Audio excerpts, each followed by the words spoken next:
You're born in the 14th century, in a world where ignorance is law and fear is the only currency that never loses value. The moment you enter the world, three signs appear. No crying, a blood moon birth, and a red mark circling your wrist. Three signs are all it takes for the midwife to flinch and whisper that a cursed child has been born. Your parents try to pretend they didn't hear it, but the village already knows. News of curses travels faster than fire. As a baby, you don't understand why people look at your family the way they look at rabid dogs necessary to keep alive, but dangerous to stand near. By age 4, you understand perfectly. Children play together in the dusty road, but when you approach, their mothers snatch them away like you're carrying a plague. You smile at them, they cross themselves. You laugh, they run. You are too young to know the word witch, but old enough to recognize hatred when it stares at you from behind half-closed shutters. Things change when you start sensing the world differently. You know when storms will hit before clouds even gather. Sick animals get better after you touch them. Lost objects seem to call to you. To you, it feels natural. To everyone else, it's confirmation that something inside you does not belong among mortals. Your mother begs you to stop doing things. But how do you stop breathing? You don't. And so the rumors grow. Your first real mistake isn't casting a spell. It's helping someone.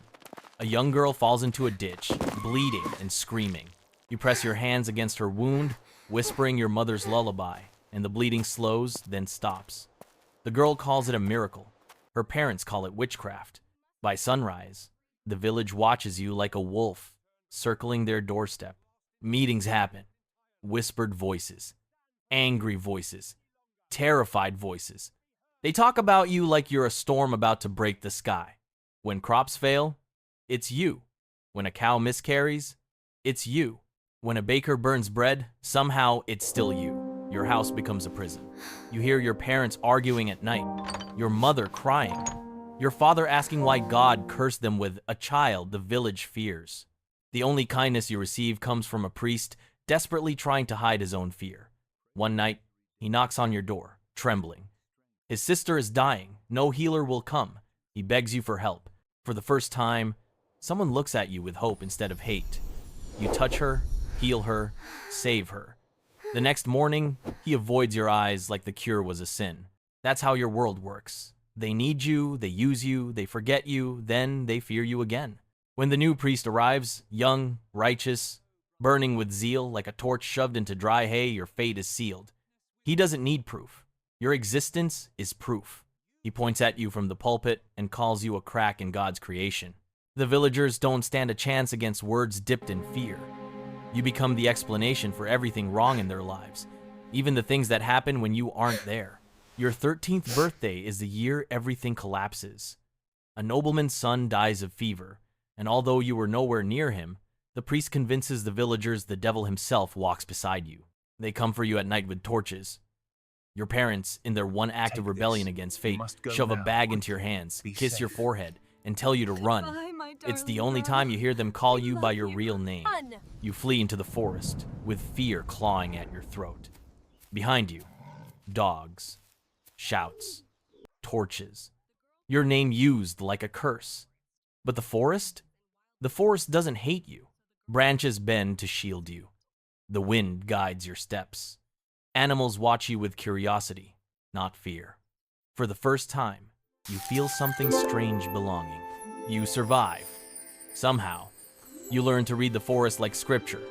Which herbs cure, which poison, which roots heal fever, which leaves stop pain. Animals approach you without fear.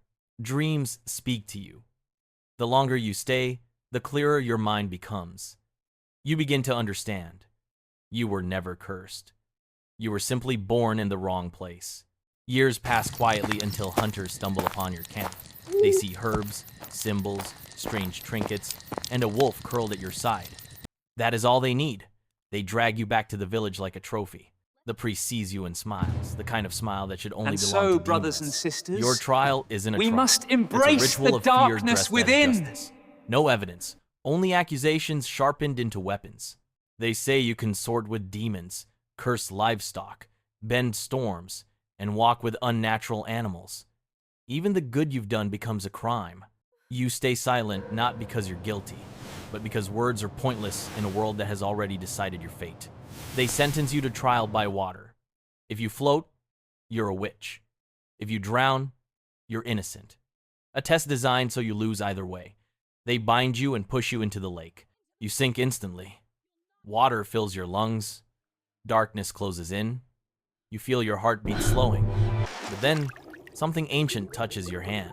A presence older than the priest, older than the church, older than fear itself. It lifts you upward. You break the surface.